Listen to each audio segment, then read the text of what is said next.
orang yang mengabaikan salat atau yang tidak mau salat atau yang tidak syukur dengan salat sama sekali. Dia ada dua pesan singkat Rasulullah sallallahu alaihi wasallam. Yang pertama kata beliau, bainal abdu wa bainal kufri tariqus salat. Itu yang pertama. Kata beliau, perbedaannya antara hamba-hamba kata Allah dengan orang kafir tariqus salat. Hanya salat atau sembahyang bersuawaan.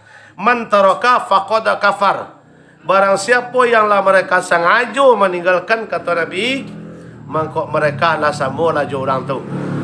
Berarti itu pesan singkat Nabi. Yang pertama kata beliau, batinnya perbedaannya antara hamba-hamba kata Allah dengan orang kafir tarikus salah, hanya solat. Berarti cik tu batinnya.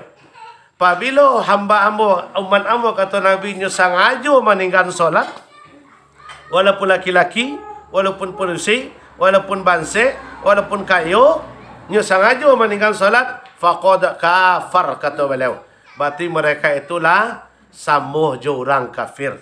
Memang kok ada apanya, ada kajiannya, ada 3 macam kajiannya kok sampai kepada kafir. Cuma secara global, tujuan pesan singkat Nabi ko tadi, barang siapa yang tidak mengacukan, yang menganggap enteng dengan sengaja masalah solat, itu pesan yang pertama, berarti mereka berada dalam golongan itu, faqad kafar. Pesan yang kedua, pesan singkat Nabi yang kedua, itu melalui malaikat, ya, melalui apa nama ko iblis.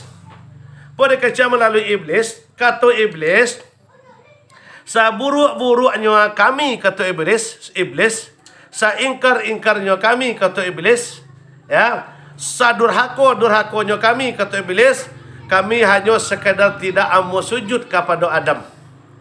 Tetapi kata iblis, ternyata ada yang namanya manusia. Ada yang namanya manusia kata iblis yang tidak mau sujud kepada penciptanya sendiri.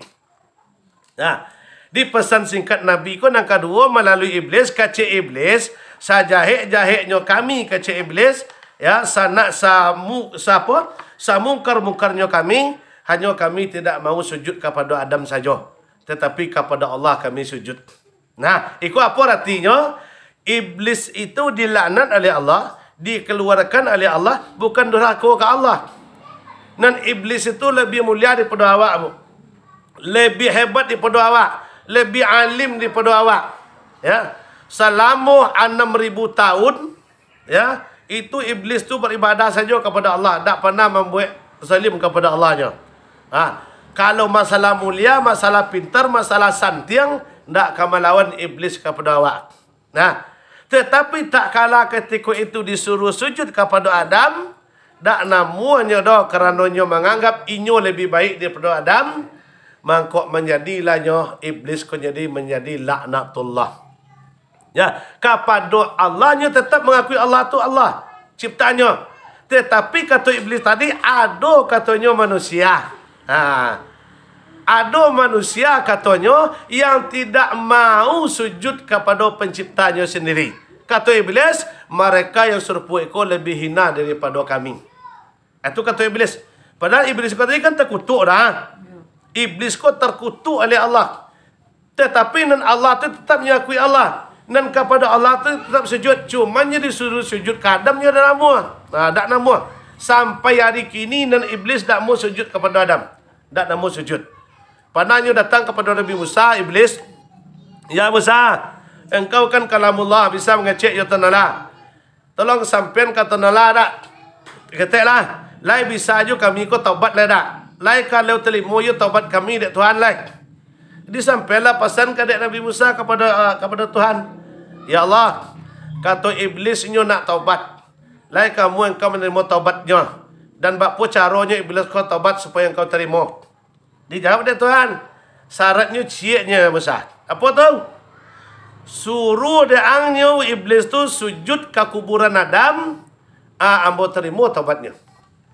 Disampaikan kepada Nabi Musa, iblis, lain diterima taubat engkau dek Tuhan. Sebanyak apapun dosa engkau diterima dek Tuhan, tapi syaratnya cieknya iblis. Apa tu?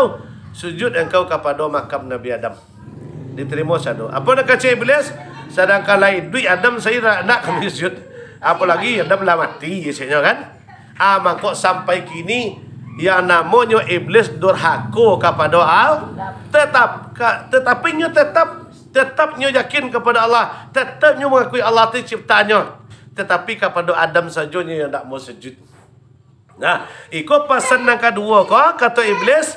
Tetapi hamba Allah yang mengaku Islam, yang mengaku hamba Allah, yang mengaku umat Muhammad katanya, tetapi mereka tidak mau sujud kepada Allah Subhanahu wa Ta'ala. Di dua pesan singkat Rasulullah kaum ibu. Ya, yang pertama pesan beliau tadi, orang yang mengabaikan solat dan tidak mengacukan solat, yang tidak peduli dengan solat, yang menganggap solat itu enteng, yang menganggap solat itu tidak berguna, maka kata beliau faqad kafar. Sebab perbatasannya orang kafir dengan orang Islam itu adalah solat tu batinnya. Perbedaannya tu saja. Apabila orang kafir itulah solat, berarti itulah masuk Islam. Berarti kebalikannya. Apabila orang Islam tak solat, berarti sama. Itu sebetulnya seketiknya. Itu yang menentukan Islam seseorang. Nah, itu secara global saja. Kalau secara rinciannya banyak. Ada yang meninggalkan solat hanya sampai derajatnya sebagai munafik baru. Dan ada derajatnya dan sampai fasik. Dan ada derajatnya sampai kafir. Tapi kerana waktu awak tak sempat, dan kerana waktu terbatas membahas lebih detail, mungkin lain waktu kita bahas. Di dua pesan singkat Nabi tadi, kita renungkan dan kita hayati, kita fikir-fikir. Yang pertama, batinnya orang kafir dan orang Islam adalah salat. Dan kedua, pesan iblis adalah katanya sejahik-jahik panggil iblis adalah karenanya tak sujud ke Adam sajanya. Tapi dan ke Allahnya tetap sujud. Tetapi kata iblis, kalau ada hamba Allah yang tidak mau sujud kepada Allah, berarti mereka lebih buruk daripada hamba. Nah, sudah tu kenapa kok penting bana solat tu ya? Kenapa kok perlu bana solat tu? Sebab pesan Rasulullah kata kalau nyawa balau nak keluar dari jasad, ya, nak keluar, masih roh lo tadi bighargir, ya, alun melewati tenggorokan beliau. Pesan terakhir lo ke sahabat cuma 3. Ndak lebih cuma 3. Beda jo awak kini. Kalau awak kini kalau rasa raso dek nyo lagak beda se so badan tu nyolah pesan nyolah manat tu kan anak-anak. Kena kalian duduk lo. Sado nan tua sampai kena ketek duduk seko. Tu nyolah manat tu. Berbeda daripada manat Nabi. Nabi tak pernah manatnya tentang masalah harta, tak pernah. Pi kau awak kini apa? Ya. Siang so badan ni mah kalian mah tu pola ya. Pola mak dah betul dah. Asal lalai. Awak bagi-bagi gini lah pada awak cakap kalian besok. Awak apa tu ya? Nan lahan sawit nan 2 hektar di situ atun untuk sanu tu mah. Nan kebun sebidang di situ atun untuk sanu tu lah. Pola dulu situ sengene atun untuk situ mah. Supaya kalian nak jangan bercakap besok. Kamu tahu? Kenapa? Kerana zaman kini kok, ya, orang ko banyak bercakap gara-gara harta waris. Sengenek masalah bercakap ini gara-gara harta waris. Di kalau Nabi bukan itu pesan beliau. Pesan terakhir Nabi itu cuma 3. Indah ada masalah harta, indah ada masalah duniawi. Tak ada masalah pangkat dan jabatan, tak ada. Cuma 3. Apa yang 3 ke pesan Nabi? Yang pertama yang beliau pikirkan ketika nyawa beliau kabar angke, yang pertama sekali adalah umat sampai awak kini. Beliau pikirin umat sampai awak kini. Itu beliau pikirin pertama. Yang kedua apa? Salat habis salat. Salat. Jangan tinggal salat dak. Jangan tinggal salat dak. Itu pesan yang kedua. Dan ketiga, amanat beliau ketika kamati itu adalah an-nisa, wanita. 3 koknya apa? Pertama umatnya nelo pikir, dan kedua masalah solat jangan ditinggal, dan ketiga wanita. wanita. Ikolah na baleu camen dak Nabi wa tak kalau leu kau mati, ne leu takwin, ne leu camen umat baleu bukan laki-laki tapi yang wanita. Iko baleu nan camen Nabi ketika kau mati dulu lah camen leu nasib umat leu na wanita. Nan akan terjadi di akhir zaman. Lalu pikir itu tu camen leu. Banyak terjadi umat beliau yang wanita yang akan nanti jatuh kepada azab Allah. Maka lalu wanti-wanti menyampaikan. Pertama solat jangan ditinggal. Solat bis solat. Solat jangan ditinggal. Yang kedua lu pikir umat. Sampai beliau lah dibangkitkan besok dari alam kubur. Yang leu tanya pertama lu siapa? Umat ya. Kan tak ada dalam sejarah leu nanya bini lah dah. Padahal bini banyak tu. Bini banyak rancak-rancak lo lagi. Si Aisyah tu rancak tu. Si Khadijah tu rancak tu. Tak ada nama dia awak kini dah. Tak membuat ke awak kini dia kalau sanjang junior dah. Tapi bangkit lo dari kubur, dimantan ke surga Firdaus, tiba di situ beliau manuang mencelik surga rancak tu. Tak galak, tak senyum. Tak senyum beliau dah. Padahal dalam surga Firdaus, surga kapal yang rancak, surga Jannatul Firdaus namanya. Tak senang hati beliau dah. Kenapa? Kerana beliau tengok jo umat. Tak senang hati Muhammad. Dalam surga ko ikut surga ko untuk engkau Muhammad. Untuk ambo, ya. Tak senang hati engkau. Lai. Maka tak kesenang hati ambo dalam surga jangan berdil. Atau apa kau burung je engkau lai? Apa kau tak galak ke engkau? Apa kau tak tersenyum engkau? Ya, bak pola ambo kata tersenyum jangan berdil lah. Ambo yolah dalam surga serupa ko rancaknya. Tapi nak buat fikir nak doa cik apa tu Muhammad? Umat ambo dia doa kini. Disabutlah dari Jibril, umat engkau sedang berada di padang mahsyar Muhammad. Langsung tajun dari surga tadi, langsung lari Nabi awak nak berfikir dua kali dok. Ya, baik tu mana Nabi awak tanggungjawabnya kepada umatnya. Tak sama je pemimpin kini lah. Pemimpin kini lah nak mati, nak kemanakan nama, adanya bak cua dak cua ya. Modewang dak kenal ya. Kalau Nabi nak pas disabui umatnya sedang berada di proses di padang mahsyar, dan Nabi langsung berlari untuk menuju padang mahsyar. Kenapa? Karena cemas beliau atau cameh memikirkan nasib umat. Umat itu apa sama so beliau itu apa sampai kawak kini? Berarti sampai awak ke? Sampai berakhir ajaran Islam itu adalah termasuk namanya umat Nabi Muhammad. Nah, di solat umat nak fikir solat. Di solat ko nampaknya memang tidak ada duanya. Perbuatan yang paling terbaik dalam ajaran Islam adalah perbuatan yang paling mulia di dalam agama Islam adalah solat. Tidak ada lebih daripada itu.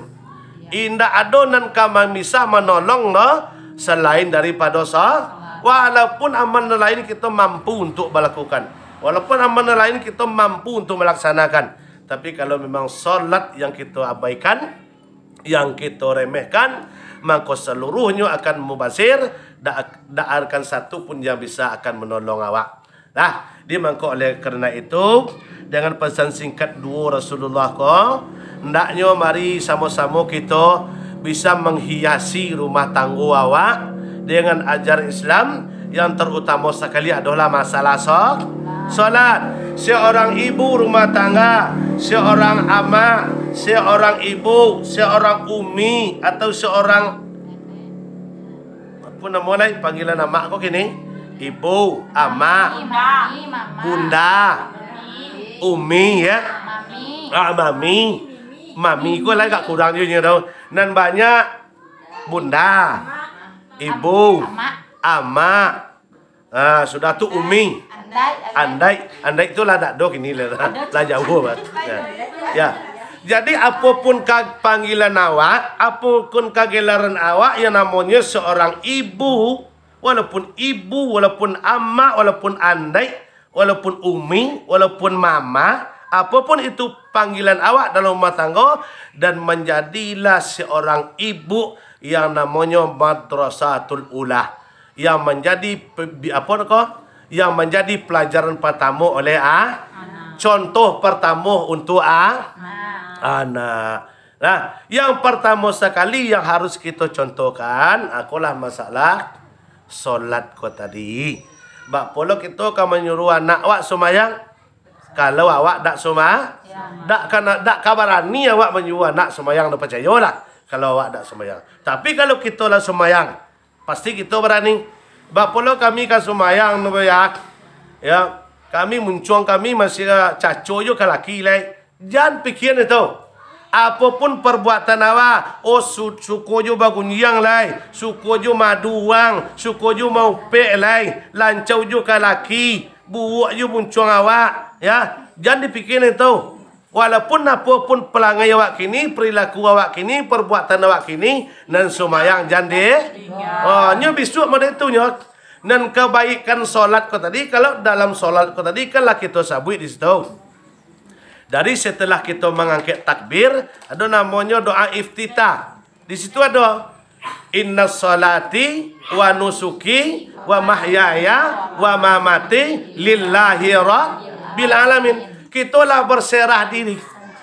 Dengan kita istilahnya istiqomah taruh menarui dengan solat ko tadi. Walaupun istilahnya awak banyak yuk kesoliman, banyak yuk kita maksiat, insya Allah mudah-mudahan perbuatan baik kita tadi, amal baik kita tadi akan mampu untuk melawan perbuatan yang jahat atau perbuatan zalim awak. Di jangan awak fikir, kan banyak loh kini balasannya dong. Kalau ada orang mengecian mengyui semayang mereka, pola kan semayang lah kini, ya. Nah, banyak alasannya betul. Belum bisa sembahyang kini lah dah. Disuruh beko menutupi aurat. Alun talok lah dah kini lah dah masih muda. Itu. Alun bisa kini lah dah sembahyang lah dah. Disuruhnya beko apa nama beko solat jenazah. Alasannya apa? Karenanya dak solat 5 rakaat. Disuruh beko solat 5 rakaat tu alun bisa lai. Alun talok lai. Sebab kami belum bisa menjaga muncuang lai. Ya, sebab kami masih muda low. Jangan dikasih itu alasan awak. Apapun perbuatan awak, apapun kerjaan awak, dan kita imbangi nan buruk itu dengan yang baik. Yang terutama adalah masalah solat. Dimampulah kiranya awak seorang ibu, seorang nyonya atau seorang ibu dalam rumah tangga menjadi namanya madrasatul ula, menjadi guru pertama oleh anak-anak awak. Kenapa? Tergantung anak kau tadi berhasil atau tidaknya, menjadi orang atau tidaknya, menjadi baik atau tidaknya, tergantung kepada ibu-ibu. Maka dalam Quran dikatakan oleh Allah, nisa'ukum arsulakum fa'tu harsakum. Kata Allah, istrimu, kata Allah kepada suami, istrimu adalah ibaratkan tanah untuk bercocok tanam. Ya, diibaratkan, mohon maaf, ibaratkan contohnya seorang ibu itu sama dengan tanah. Kalau tanahnya tandus, pasti tanamannya tidak akan subur. Tapi kalau tanahnya banyak tanah hitam, banyak di situ pupuk-pupuknya, itu apapun yang kita tanam pasti akan menjadi. Itu apa contohnya? Tergantung sekali. Kalau seorang ibu yang namanya contohnya baik akhlaknya buruk, perbuatannya buruk, tingkah lakunya buruk, nah itu tidak akan menutup kemungkinan itu akan mewarisi kepada anak. Jadi makanya inti daripada menjadi keluarga yang keturunan yang baik tadi adalah intinya yang pertama sekali adalah ibunya. Sebab kenapa? Yang acok komunikasi, yang bercampur baur adalah anak tadi adalah dengan ibu. Itu menambai ke laki ya Pak. Itu menambai ke laki ya Pak. Salah nak yang disalahin Ibu nah. Itu kan apa salah Pak? Yang dibanggakan bapaknya gitu. Enggak. Itu tuh. Enggak. Karena kami kalau istilahnya berhasil anaknya, enggak pernah istilahnya kok anak sianu. Anak siapa tuh yang apa tuh? Anak sianu tuh mah dah. Letter by bu tak mungkin anak. Ada bu emak lah. Kalau nemu bu emak nah. Ya, sebab kenapa? Karena mohon maaf sebenarnya kalau kaji fikih kok agak mendalam sedikit tentang kau masuk supaya paham mah. Ya. Kalau kita kaji kepada fikih namanya, itu sebenarnya sebenarnya kajinya vulgar sebenarnya supaya bisa dipahami mah. Memang secara karakter kau tadi memang selanya kalau awak menilai secara layu beko perangai ayahnya, perangai ibunya, kadang-kala beko ada yang menyamai turun kepada anak dan ada yang tak. Tapi ada di balik itu sebenarnya dan ada peran yang lebih penting sebenarnya di balik itu. Cuma kebanyakan dalam kehidupan sehari-hari kan disalahkan Perempuan. Ya. emaknya yang disalahkan. betul. Ya karena yang apa namanya yang berkomunikasi dengan anak aku adalah ibunya. Perempuan tuh niru ibunya. Sifat-sifat ibu mah betul. Sebab walaupun laki-laki, walaupun padusi, nan anak ko tetap nyedakuk kepada induk. Kenapa? Dia peran si ibu. Karena ibu ko tadinya merasai kehangatan ibu dari dalam kandungan 9 bulan. Sudah tu menyusui setidak-tidak setengah 2 tahun. Itu berada di pelukan ibunya saja. Damam ibu yang malu, sihat ibu yang malu. Dan ayahnya lah sibuk dengan cai. Nak mu kan apa kalau ada mau kau udah lo. Nah, itu. Orang tu dah contoh anak lo kok. Kok di situlah letaknya sahid ibu-ibu tu mah. Di situlah kalau seandainya ibu tu meninggal dalam keadaan nifas, matinya mati sahid. Ibu tu meninggal dalam keadaan hamil tua, itu matinya mati sah.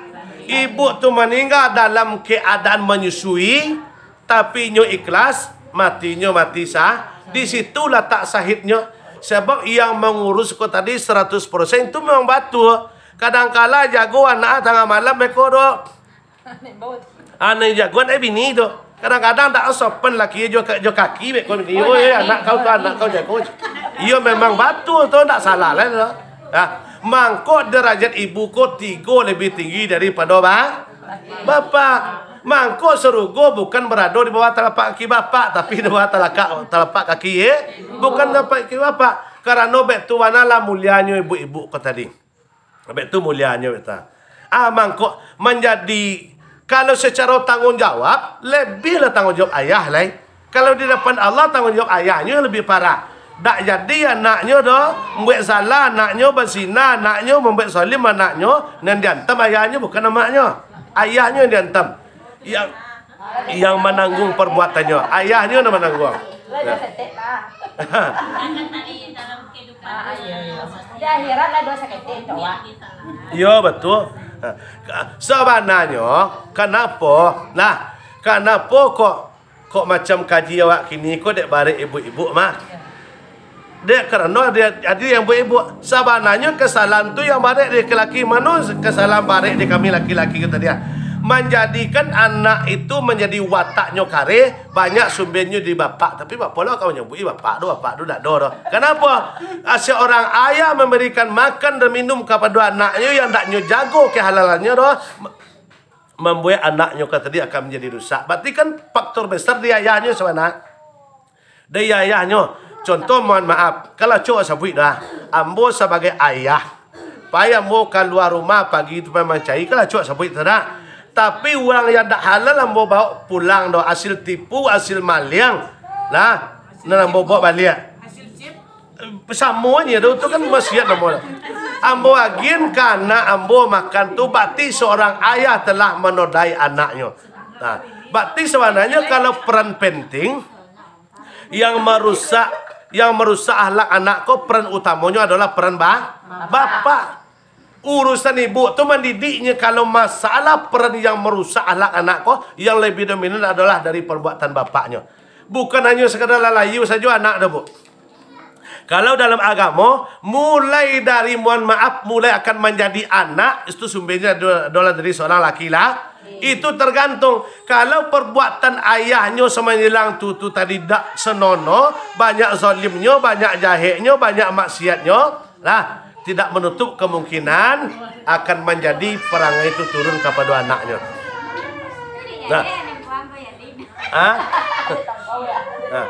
Jadi mukaswinya kau tadi, peran ibu kau tadi adalah untuk mendidik sebenarnya. Tetap dek kerana ibu kata tadi adalah madrasatul ula, bukan ibu saja termasuk apa?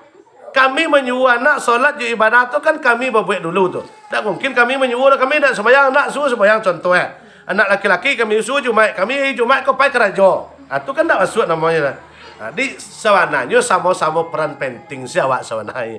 Cuman dia kerana awak ibu-ibu, saya tentu ya ibu-ibu saya tak panik tarinya kan. Selalu ibu-ibu dan salah tari kan betul. Kau tahan ke laki kau ibu jur nanti macam. Bapuan menyebui bekon laki tu dah ada betul. Di sapi. Ya. Ya. Tapi ketahuilah nan perlu ibu pegang cik kolanya. Ya walaupun ibu walaupun apa-apa awak dak ada dah. Jangan ibu merasa minder lo, jangan merasa tersolimi lo, apapun yang sampean pegang dan cik kau ibu, apa yang cik kau tadi? Seluruh perbuatan anak je ini nama nanggungnya adalah lah. Itu nama nanggungnya, apapun perbuatannya di dunia, apa? Nama nanggungnya laki. Ada menentu akhirat tu di dunia gini kon dong. Dia kaum ibu yang kami muliakan, yang dirahmati oleh Allah Subhanahu wa taala. Jadi itu pesan singkat Rasulullah tadi yang perlu kita ingat kepada orang yang tidak mau Iku agak tertuju kepada orang yang tidak mau solat sebenarnya pesan singkatku tadi. Ya, perbatasan orang kafir dengan orang Islam adalah solat. Dan kedua tadi adalah iblis saja inyo taat kepada Allah. Dikata iblis bagi siapa yang mengaku hamba Allah tetapi mereka tidak mau sujud kepada Allah, kata iblis lebih buruk mereka itu daripada kami. Itu kata iblis. Dia bisa mempertahankan itu. Sudah itu pesan terakhir Nabi tadi ketika beliau meninggal, beliau bukan berpesan masalah harta, pangkat dan jabatan atau kemuliaan atau popularitas, tapi yang beliau pesankan adalah 3 macam. Yang pertama adalah umat, yang kedua adalah yang ketiga adalah wanita. Jadi kita sama-sama memegang pesan Rasulullah ko, dan nomor 3 adalah nelacamen adalah wanita. Dia kau dapat ibu-ibu yang lah masuk serupu koko berarti kan kita mencari ridho Allah bersama-sama beta. Dia mudah-mudahan ibu-ibu termasuk naknya kepada golongan-golongan wanita yang nanti akan bersama dengan keluarga Rasulullah sallallahu alaihi wasallam. Jangan sampai kita masuk kepada wanita di camen dek Nabi kata dia. Jangan keluar dari konteks Islam kau ndak beta. Selalu taat kepada Allah dan taat kepada Rasulnya ndaknya. Nah, dia mungkin itu saja. Seketik ada tak yang akan ditanya seketik? Tadi apa Pak Ustaz? Tadi kan ada Pak Ustaz yang tadi iblis ingin menyembah Adam. Tak ada alasannya ada Pak Ustaz. Apa alasannya ingin tahu lah kami? Alasannya kata iblis, ambo lebih baik daripada Adam tu. Adam diciptakan dari tanah, ambo diciptakan dari api. Nang kecilnya nyo rancak kerana nyo diciptakan oleh Allah dari api. Dan Adam diciptakan dari tanah. Di sekolah nyo mengecian, so nyo lebih baik maknanya tak mau sujud ke Adam. Tinggi derajatnya katanya daripada Adam. Dek kerana nyo diciptakan dari api, Adam dari tanah. Atu maknanya tak mau. Dan kecilnya tanah ko adalah hina. Kan betul? Anak kecilnya nyo nama ye, tanah ko hina. Kan betul? Padahal tanah ko adalah baik beta. Tergantung lagi kepada pribadinya. Dan kita manusia ko diciptakan adalah asalnya dari tanah.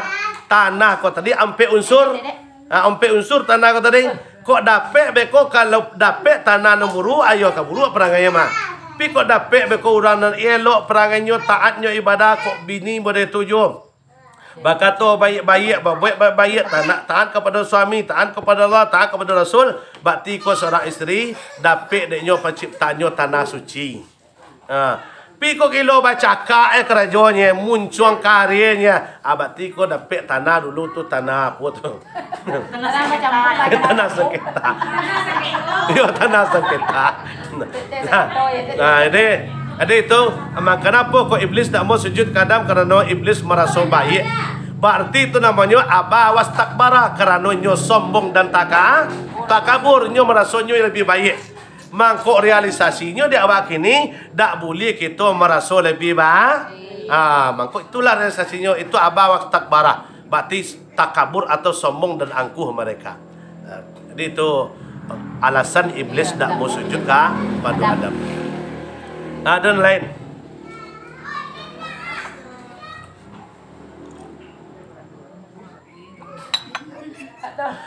Ya awak kini lah berada di bulan Zulqa'dah.